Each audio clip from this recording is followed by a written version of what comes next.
Shalom à toutes et à tous. Nous allons essayer, Bezrat Hashem, de développer aujourd'hui la paracha de Shemot. Nous rentrons dans le Sefer Shemot, notamment aussi dans la période des Shovavim, qu'on va essayer d'expliquer. Shovavim, qui sont les rachetevot des parachiotes qui débutent depuis la paracha de Shemot jusqu'à Mishpatim, et un petit peu plus loin, c'est deux parachiotes qui suivent quand il y a une année qui est bissextile. Et on va voir à quoi cela correspond. Et d'ailleurs, on va voir que beaucoup de choses sont liées à travers ces enseignements, et aussi essayer de comprendre le secret de cet homme immense de Moshe Rabbeinu qui a été le libérateur Israël dans cette notion de sortie d'Égypte, à quoi un petit peu tout cela correspond avec l'aide d'Hachem. Tout d'abord, pour parler de manière générale de cette notion de la paracha de Shemot, il faut savoir que, bien entendu, que lorsqu'on parle de descente en Égypte, le texte vient nous dire que ce sont des noms qui sont descendus en Égypte, comme on le voit dans le texte de la paracha. Il est marqué Ve'ele Shemot bnei Israël abaim mitzrayma et Yaakov ish uveto baou. Il n'est pas dit que ce sont les enfants d'Israël, on parle bien de noms.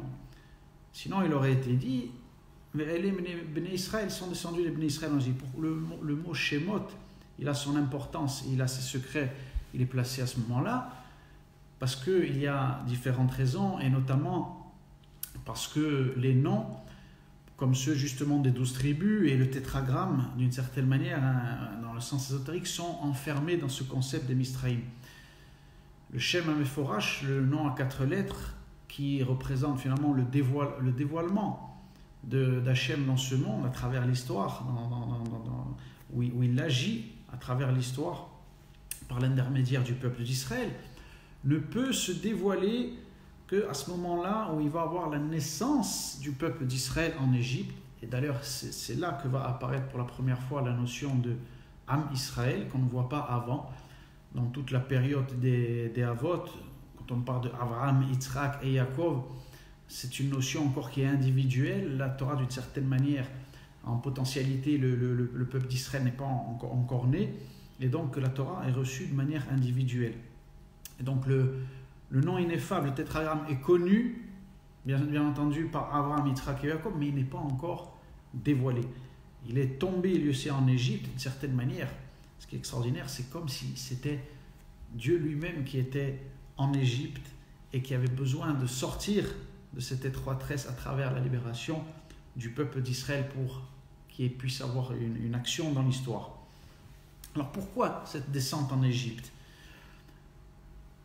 Au niveau du Pshat, c'est très compliqué de comprendre les raisons profondes, bien évidemment, et il faut s'aider, bien entendu, de la Kabbalah et du Sod pour qu'à notre niveau, ça vienne nous éclairer, parce que sinon, on passe à côté finalement du message profond du Sefer Shemot et surtout de cette paracha. Le Harizal vient nous dévoiler les secrets de cette descente en Égypte. Il vient nous révéler que cette descente en Égypte est due à la faute d'Adam Arishon et de Chava dans le Gan Eden, et notamment quand il y a eu lieu cette séparation dans le Gan Eden entre Adam et Chava. Le texte, la Torah vient nous dire que c'est une période qui a été de 130 ans de séparation entre Adam et Chava, et pendant ces 130 ans, Adam Arishon, sa semence a été en vain, on va dire, est partie en vain dans les forces de l'extériorité récupérées. Ces âmes qui ont été créées à ce moment-là ont erré, ont été récupérées, ce qu'on appelle les kochot achitzonim, les forces de l'extériorité, et donc elles ont été perdues à droite à gauche.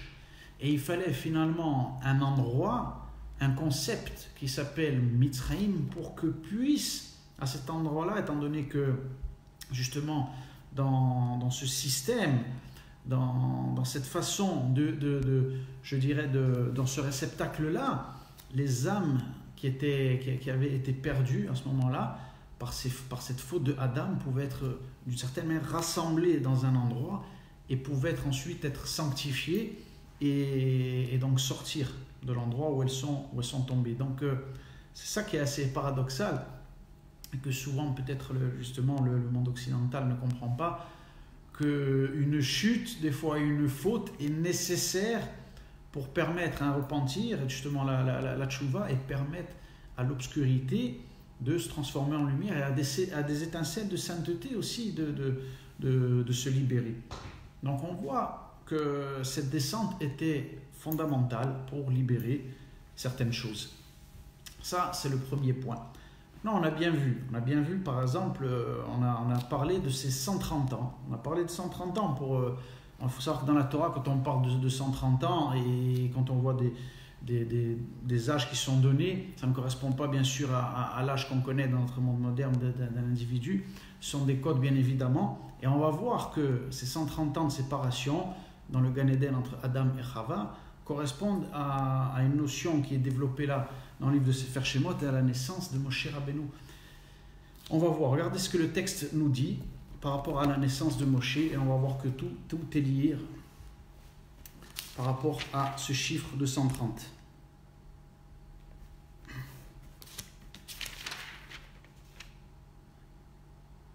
Voilà. Regardez ce que nous dit le texte. Vatar Aisha, vetered ben, vetere oto ki tov ou vetitzpeneu shlosha yecharim.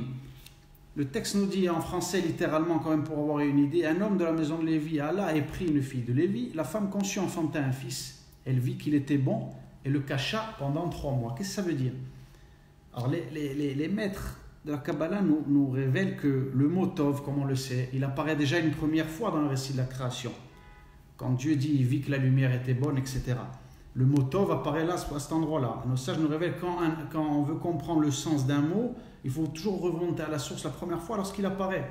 Et cette lumière du Tov, comme on le sait, fait référence à cette lumière justement qu'on appelle du Oraganus qu'on avait vu pendant la fête de Hanouka, qui est cette lumière qui a été cachée après la faute de Adam. Une lumière qui est réservée aux tzadikim dans toutes les générations, les fameux 36 lumières de Hanouka, et qui se dévoile à la fin des temps, au moment donné de l'avènement du Messie et du retour d'Israël sur sa terre. C'est ça la lumière du Tov qui est créée à ce moment-là et qui est voilée. Qui va descendre à un moment donné dans ce concept de Misraïm et va recevoir la puissance de cette lumière? Eh bien, c'est Moshe. C'est pour ça que le texte fait allusion et emploie le même terme. Elle dit, elle a vu qu'il était bon. Elle a vu qu'il était bon parce qu'elle a vu que dans l'âme de Moshe, il y avait cette lumière cachée du Gan Eden qui va se dévoiler en lui. Moshe, il faut savoir que ce n'était pas simplement une âme, on va dire, pour lui simplement, c'était ce qu'on appelle une âme klalite, c'est-à-dire une âme générale qui concernait tout le peuple d'Israël à travers la libération du peuple. Et donc on voit que c'est une lumière immense, on se rend compte finalement le degré de l'âme de Moshe, un degré incroyable. Et c'est le texte va nous dire là donc en allusion que à ce moment-là va descendre la lumière du Oraganus à travers Moshe dans sa naissance.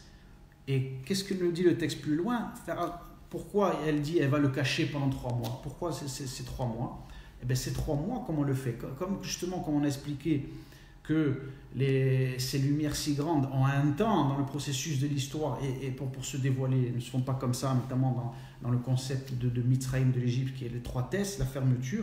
Il y a 3 mois dans l'année, comme on le sait dans le calendrier hébraïque, où il y a des jeûnes par rapport à la destruction du temple, par exemple. On sait que les forces, pour l'instant, sont récupérées par les forces d'extériorité. Le mois de Tevet, comme on le sait, on a fait le jeûne là du 10 Tevet. Les 2 mois en été aussi, de Tammuz et de Av, qui font référence à la destruction des 2 Beth Amikdash, des 2 temples. Et cette lumière, justement, c'est déjà en prophétie, on le voit là dans la Torah. Donc le texte nous prévient déjà que cette lumière sera cachée pendant ces 3 mois. Parce que le peuple d'Israël, à un moment donné, fera certaines fautes et l'Éternel finalement attendra la rédemption, le repentir, la tchouva d'Israël, et ses forces seront récupérées à Esav, justement, au moment donné de la délivrance et quand le libérateur viendra. C'est pour ça qu'il y a déjà la notion de Mashiach dans Moshe, bien évidemment, mais qui va bien sûr se reproduire au moment de la fin des temps, parce que nos sages enseignent que le concept de la sortie d'Égypte sera exactement le même au moment donné de la fin des temps. Et donc cette lumière qui sera cachée pendant 3 mois, qui est toujours cachée aujourd'hui pendant 3 mois, sera récupérée aux forces qui les ont capturées. Donc on voit là à quel point la naissance de Moshe a un rôle fondamental là et incontournable pour la libération du peuple d'Israël.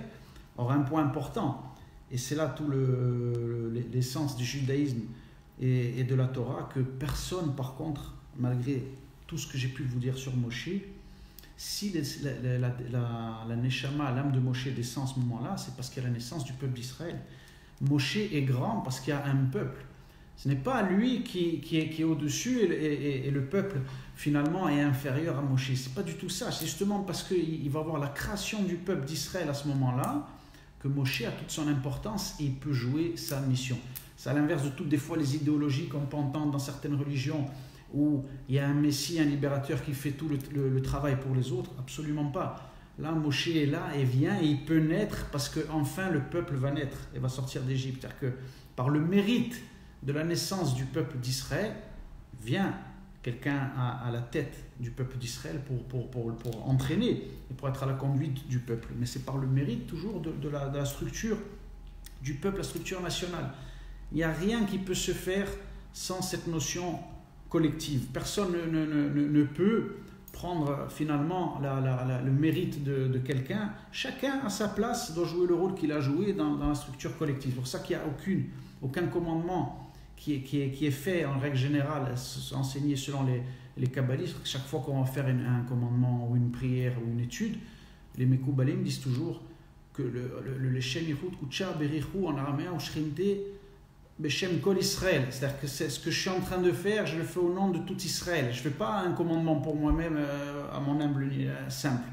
Tout ce que je fais, c'est parce que c'est lié à la structure d'un peuple, à la structure d'une nation. Et c'est pour cette raison que Moshe vient. C'est pour cette raison que Moshe vient.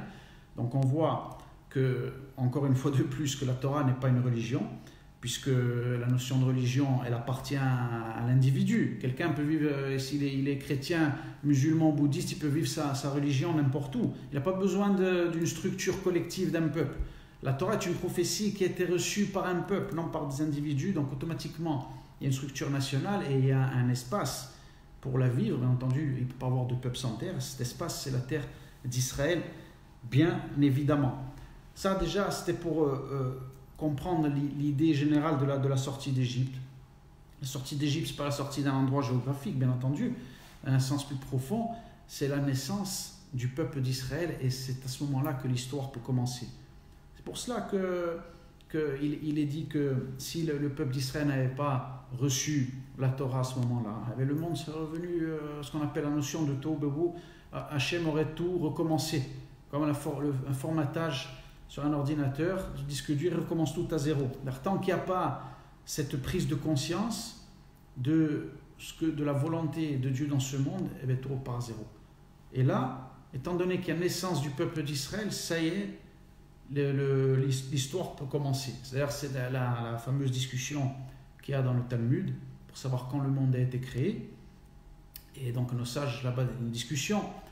Et je crois que c'est Rabbi Yehuda qui dit le monde il a été créé au mois de Tishri et Rabbi Yossi, je crois, il dit non, le monde n'a pas été créé au mois de Tishri, il a été créé au mois de Nissan. Il n'y a pas de contradiction entre les deux avis, mais un avis, celui qui dit le monde a été créé au mois de Nissan, c'est justement pour parler de la création dans le sens que le monde prend une direction, un sens, un but, qu'à un moment donné, bien entendu, où il y a cette sortie d'Égypte, naissance du peuple d'Israël qui reçoit les valeurs divines, et donc automatiquement il y a un sens dans ce monde. Ce monde, c'est pas n'importe quoi, il y a des règles. Les créatures, les gens qui sont dans ce monde, qui vivent, automatiquement il y a une loi qui est donnée. Tout ce monde qu'on connaît de cette création, elle ne peut pas avoir été créée comme ça par hasard, et n'importe qui peut faire n'importe quoi. Chacun a des comptes à rendre, et donc la Torah est donnée à ce moment-là à Israël, avec le but, bien entendu, d'éclairer les nations du monde et de dévoiler le sens et les lois qui ont été données. Ça, c'est, on va dire, l'idée générale de la paracha de Shemot. Maintenant, pour poursuivre par rapport à ce qu'on a vu, dans cette notion de Shemot, comme on le voit, il y a quelque chose d'extraordinaire, parce que finalement, ce n'est pas simplement Israël qui sort d'Égypte à ce moment-là. Si Israël n'était pas sorti d'Égypte à ce moment-là, les sages vont encore plus loin. C'est comme si Dieu lui-même était resté en Égypte et n'avait pas la possibilité de se dévoiler. Parce que quand Dieu a créé ce monde, bien entendu, il fallait un canal, il fallait un réceptacle pour que ces valeurs puissent se dévoiler. Si l'Éternel était resté dans son infini et qu'on n'était pas passé dans le monde fini, il n'y avait pas finalement un mérite, un début à ce que le monde soit créé et une action dans le monde, donc il ne pouvait pas avoir de dévoilement. Donc c'est par ce mérite aussi que le peuple d'Israël soit sorti d'Égypte par la conduite de Moshe, que enfin, entre guillemets, Dieu lui-même se libère d'Égypte. C'est-à-dire que ça se libère d'un état où il ne peut pas avoir de dévoilement des valeurs divines et d'action divine dans le monde, parce que le réceptacle n'est pas encore là pour recevoir les valeurs divines, parce qu'à l'époque, comme on l'a dit, des patriarches, Abraham, Yitzhak et Jacob, on est encore à un stade individuel. Il faut passer au stade de peuple pour que le dévoilement puisse se faire. C'est d'ailleurs la raison pour laquelle le tétragramme, le nom à 4 lettres, qui fait référence au dévoilement de Dieu dans le monde, va apparaître à ce moment-là dans l'histoire, au moment donné de la sortie d'Égypte, dans le livre de Sefer Shemot, parce qu'il ne peut pas apparaître avant. C'est pour ça que dans le texte tout au début, il est dit « Voici les noms qui descendent en Égypte » et il n'est pas dit « Voici les noms des Béné Israël ». Les commentateurs disent « Mais pourquoi on parle des noms ?» Parce que c'est des noms, le concept des noms, c'est tout le sens à travers un nom. Le nom est surtout par la langue, ce qu'on appelle la Shona Kodesh, la langue sainte, qui est finalement les véhicules par lesquels Dieu se dévoile dans le monde. Il y a des secrets, et à travers chaque nom, il y a un dévoilement du divin qui se fait. De la même manière qu'il y a le tétragramme qui doit être libéré là-bas. Dans les 12 tribus, également, chaque tribu a, comme on le sait, une combinaison. Par exemple, la tribu de Yehuda a une manière de dévoiler Dieu dans le monde. La tribu de Yosef également, c'est Ménaché, Ephraïm, etc. Chaque tribu, chaque 12 tribus a un dévoilement du nom ineffable à 4 lettres, c'est-à-dire une manière de dévoiler Dieu dans le monde. C'est la raison d'ailleurs pour laquelle ensuite dans le temps, les notions de temps, il y a, comme on l'a vu dans le mois de Tevet, à chaque mois particulier, il y a une relation avec une tribu d'Israël, avec aussi ce qu'on appelle un mazal, un astre, en sachant qu'après au niveau du temps, il y a des filtres. C'est-à-dire qu'on passe d'un degré de l'infini au fini, et à chaque mois, qui est à travers, bien sûr, le degré d'une tribu d'Israël, à travers un astre aussi, il y a une lumière qui descend. L'infini, c'est comme ça passe à travers un filtre, et un certain filtre va faire que dans le mois, il y aura une certaine action qui va se faire, et il faut connaître pour agir à ce moment-là, de telle sorte à être en connexion avec l'action qui agira à ce moment-là. En sachant, attention, de jamais oublier que, comme on l'a vu dans les parachas précédentes, qu'il est dit « En mazal et Israël ». Israël, bien entendu, est au-dessus, toujours à la possibilité de s'extraire et de passer au-dessus de ces forces de la nature, de cette détermination, par le repentir, par la prière, comme on le sait. Et c'est ce qui a été, bien sûr, reçu en prophétie par Abraham, quand il lui dit « Regarde, je te place au-dessus des étoiles », comme pour dire, même si c'est fixé que selon la nature, selon les astres, tu ne peux pas avoir d'enfant avec Sarah, c'est sûr, tu n'en auras pas. Par contre, parce que moi je le décide, je suis de l'ordre de l'infini et je suis au-dessus du fini, alors je vais faire vraiment en sorte que toi et ta femme dans ta vieillesse, tu enfantes Yitzhak. Donc ça c'est le secret justement pour enseigner au monde que Dieu a placé dans ce monde un degré infini dans le fini. Ces notions de fini, on le sait, elles ont 3 degrés. La notion d'identité qui est le peuple d'Israël, qui est une notion d'infini. La notion du temps qui est au niveau du Shabbat, c'est-à-dire que le Shabbat c'est une notion d'infini qui descend dans un cycle de 7 jours dans la semaine, mais c'est une notion qui est infinie. Et le degré de l'espace, comment c'est la terre d'Israël, et une terre qui est connectée à l'infini. La terre d'Israël, sur nos sages, est le point où tout a commencé. C'est-à-dire quand Dieu a créé ce monde pour faire le point, le trait d'union entre l'infini et le fini, il a commencé toute la création à partir de la terre d'Israël, qu'on voit même dans le globe qui est placé au centre, au milieu, et à l'endroit même précisément où il va y avoir très bientôt avec les Hachem le 3e temple, à l'endroit du Kodesh HaKodashim, qui est exactement le trait d'union entre l'infini et le fini. Et de là, ensuite, tout se dévoile sur l'humanité tout entière, sans limite. Donc il y a trois degrés Dieu a créé dans ce monde 3 degrés pour se dévoiler à travers une identité qui est Israël, à travers le temps qui est le Shabbat, à travers la terre d'Israël. Tout cela, bien entendu, pour faire bénéficier ensuite le monde entier, qui est une notion féminine par rapport à Israël, qui va recevoir toutes ces valeurs divines à travers le canal qui s'appelle Israël. Donc on voit que finalement tout ce qui se passe dans le Sefer Shemot et ce qu'on voit, c'est un degré incroyable. Et maintenant, pour voir que finalement tout ce qu'on a vu est lié à, comme on l'a dit en début du cours, à la période de ce qu'on appelle des Shovavim, on a vu qu'au début, la descente en Égypte était liée à la faute de Adam dans le Gan Eden, due à cette séparation avec Rava. Pendant 130 ans, il a fallu attendre 130 ans pour qu'enfin arrive le fameux Chet dans l'histoire, tous les engendrements, ensuite jusqu'à Noach, qui est des niveaux individuels, chaque fois 10 générations, etc., de Noach jusqu'à Abraham, encore 10, etc., pour enfin arriver à cette notion de Misraïm, qui peut contenir toutes ces âmes qui s'étaient perdues, et ensuite les faire sortir de l'état de sang, de les libérer. On voit qu'au départ, dans le Gan Eden, il y avait ce chiffre de 130, et comme on l'a vu, ce chiffre de 130 est lié aussi à la mère de Moshe, Yochevet et Amram, qui à 130 ans va naître Moshe, parce que Moshe lui aussi, qu'il ne faut jamais l'oublier, comme Adam, comme Yitzhak, comme Yaakov, vient réparer la faute originelle. Donc c'est pour ça qu'on retrouve le même chiffre de 130 à ce moment-là dans le texte. On voit que donc cette semence en vain de Adam, toutes ces âmes qui sont perdues et qui n'ont pas trouvé de corps, il y a des réparations qui se font. Et c'est pour ça qu'intervient à ce moment-là, dans la période où on est, la période des Shovavim. Qu'est-ce que c'est la période des Shovavim qui sont liées à toutes ces parachutes qu'on voit de Shemot jusqu'à Mishpatim? Ce sont les premières lettres de chaque paracha, ça fait les initiales de Shovavim. Pourquoi? Parce que cette période est propice à la réparation de toutes les fautes qu'on a pu faire, des interdits sexuels, que ce soit pour l'homme ou pour la femme.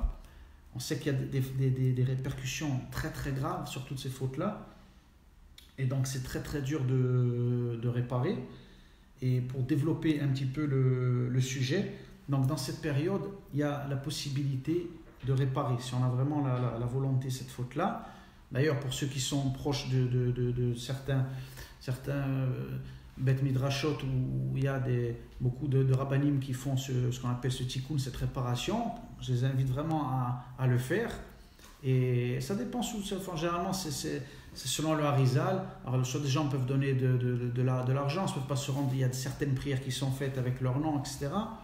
Et s'ils ont vraiment, bien sûr, l'intention de jamais reproduire la faute, bien entendu, ça marche, car Dieu attend toujours le repentir d'un individu. Et si c'est sincère, que peu importe la faute qu'il a pu faire, s'il dit je ne vais plus recommencer, à ce moment-là, bien sûr, cette faute sera pardonnée. Maintenant, comme on le voit, les conséquences de ces fautes-là ont des notions inimaginables et peuvent entraîner beaucoup de choses terribles. Et donc, avec l'aide d'Hachem, qu'on puisse surtout, pendant cette période, penser à l'intention et surtout à la réparation qui est importante à faire à ce niveau-là. Alors, à chacun notre niveau, bien entendu. Déjà, c'est à chaque juif d'enseigner l'importance de la structure familiale, qui est bien entendu, comme on le voit malheureusement dans le monde complètement explosé, surtout dans le monde occidental où on veut briser la structure de la famille avec des valeurs, avec une femme, un homme et des enfants. On fait tout pour détruire ça, parce que justement les forces contraires veulent empêcher inconsciemment même le dévoilement véritable du divin dans le monde. C'est pour ça qu'elles mettent le paquet, les forces du mal à cet endroit-là. C'est pour ça que l'Occident pervertit ces notions-là au maximal, parce que justement au niveau du Yesod, comme on le sait dans les Séphirot, le Yesod est la partie qui va alimenter à la fin des temps ce qu'on appelle la Malchut, qui est féminine, où Dieu va se dévoiler dans le monde, la royauté. Et donc si à ce moment-là il y a une coupure, donc, la délivrance ne peut pas se faire. Donc c'est pour ça que le peuple d'Israël doit réparer, surtout dans notre peuple, ces notions-là, avec l'importance d'avoir justement toujours la structure familiale dans les valeurs de la Torah, de respecter les lois, ce qu'on appelle de pureté familiale, les lois de séparation quand la femme n'est pas permise, faire attention de respecter, de prendre des distances à ce moment-là, le temps qu'elle passe ensuite au mikvé, ensuite la retrouver. Période, faire attention à tout ça, essayer d'être le maximum rigoureux à ça, respecter cela, et avec l'aide d'Hachem, Kadosh Baruch Hu va nous délivrer par chaque effort qu'on pourra faire à notre humble niveau à ce degré-là, et va nous envoyer avec tout ce mérite, ma chère, à notre tête. On aura le mérite, Bezrat Hachem, de voir dans notre génération que chacun fasse un effort à son niveau comme il peut, et Hachem va nous délivrer. À toutes et à tous, à très très bientôt. Et n'hésitez pas, quand il y a des questions, à mettre en commentaire, et j'essaierai de répondre. Bezrat Hachem, à très bientôt.